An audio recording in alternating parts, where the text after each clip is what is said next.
Thomas Young was a multifaceted man who made advancements in a wide variety of fields during his time. He was born on June 13th, 1773, in a town named Milverton, which is located in Somerset, England.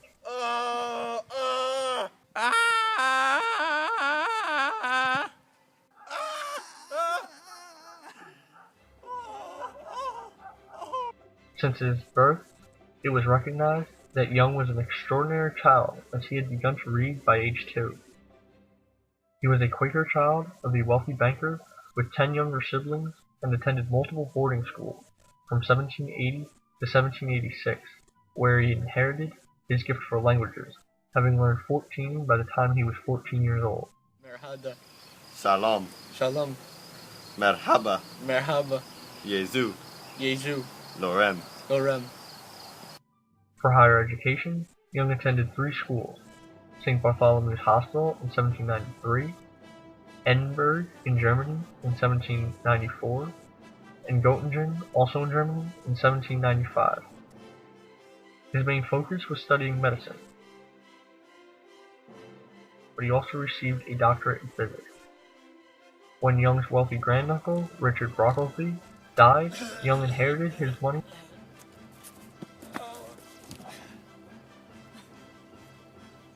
and started his own medical practice.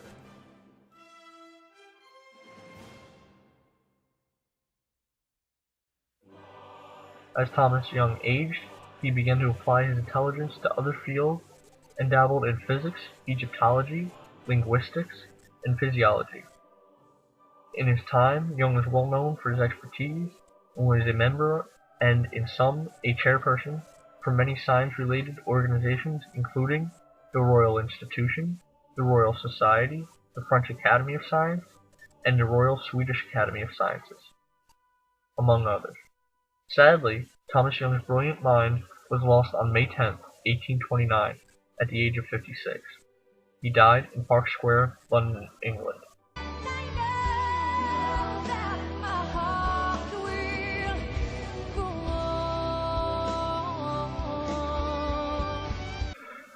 Young's modulus, signified by either an epsilon or a y, is an inherent property of a given solid material for which a value is assigned.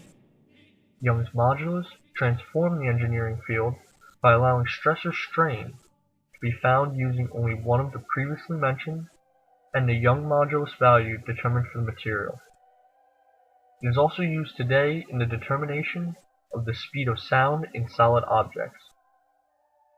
He also conducted some research on wetting, or how water bonds to a surface. His famed double slit experiment was also a huge contribution to the field of science and will be covered more thoroughly later. Thomas Young was also one of the many individuals who examined the Rosetta Stone, but the only one to successfully translate the Enchorial or Old Egyptian portion of the text. Young even contributed to music by devising Young's temperament, a method of instrument tuning. Some of the theories which he developed include the wave-light theory, a controversy at the time of its release in 1803, vision and color theory in 1793, and capillary phenomena in 1804. For certain projects, Thomas Young worked alongside fellow scientists from a multitude of fields, and later had his work adapted by individuals including Francesco Grimaldi, Carl Friedrich Gauss, Louis Dupré, and Hermann von Helmholtz. Young also had a significant influence on some well-known scientists, including William Herschel, Albert Einstein, Lord Rayleigh, and P. W. Anderson. Although Thomas Young conducted a large number of experiments throughout his life, his most noteworthy experiment was his interference experiment, performed in 1803. He designed this experiment to test his hypothesis that light travels in waves, which he first started thinking about when he studied sound in Germany. When his idea was first presented in the early 19th century, he faced strong opposition because it contradicted Isaac Newton's well-tested theory that light traveled as particles. In this experiment, consisting of multiple trials, as all good experiments usually do, Young shone light through 2 slits and onto a blank backboard using a single color for each trial. By the time the experiment was completed, Young had tried each color of the visible light spectrum. What follows is a demonstration of the experiment. What you see here is a modern-day revision of Thomas Young's interference experiment, otherwise known as the double-slit experiment. The fancy-looking piece of equipment you're currently observing is a laser, courtesy of Mr. Murphy, which will provide the light source for the experiment. In front of the laser, and held by a machine vise, are 3 pieces of 0.7mm pencil leads, which are used to form 2 slits. They're hard to see, but trust me, they're there. To maintain relatively uniform slit spacing, 2 pieces of paper folded in half were used as spacers between the pencil leads. Placed at a distance from the laser and slits is a piece of paper which will act as the blank backboard on which the interference pattern will be observed. The distance was determined before filming and is not exact. It was found through trial and error and can vary depending on the distance from the laser to the lead. A farther distance was used for the backboard because it produces a larger pattern which is better for filming purposes. Now the laser is turned on. You can distinctly see the beam making contact with the pencil lead as it refracts. Here the interference pattern can be observed on the paper. Note the darker segments within the beam of light where destructive interference has occurred between waves.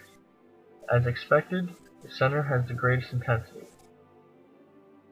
As you look left and right, you can see the light fades. Now you will observe what happens as I move the beam left and right across the lead and the slit. When there is a dot, the laser is completely off the lens. When there is a more solid horizontal beam, the laser is directly aimed at either the left or right lead.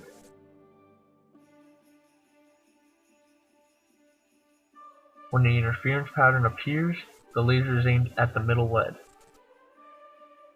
You will notice differences in clarity. This occurs because even the most minute changes have a dramatic effect on the pattern displayed. This proves even the most novice scientist can replicate an experiment, and in this case, with basic materials. I would say don't try this at home, but you should. It's pretty interesting. And honestly, if you look into the laser, you're just stupid. Thomas Young's double-slit experiment provided strong support for his wave theory and effectively altered the understanding of the properties of light. However, it is now understood that light is even more complex than both Newton and Young could ever have imagined. What I'm talking about is quantum mechanics. In the years after Young's experiment, the technology was developed that allowed individual photons to be shot at the double slits. The same interference pattern was observed, meaning that photons must interfere with one another. But when scientists attempted to determine which slits the photons were traveling through, they discovered a problem. The use of a detector caused the photons to behave like particles, and so they did not form the interference pattern but rather 2 slits on the backboard. I'm thinking Schrodinger's cat. But that was not the only weird observation. When the detector is used, it is determined that a single photon passes through both slits simultaneously. This is now known as superposition, like what occurs with electrons in the shell of an atom. So what causes these strange effects? The truth is no one really knows, and it has become one of the biggest mysteries of quantum mechanics. In this way, Young drastically changed many fields of science forever with a single experiment, and earned himself a place in history.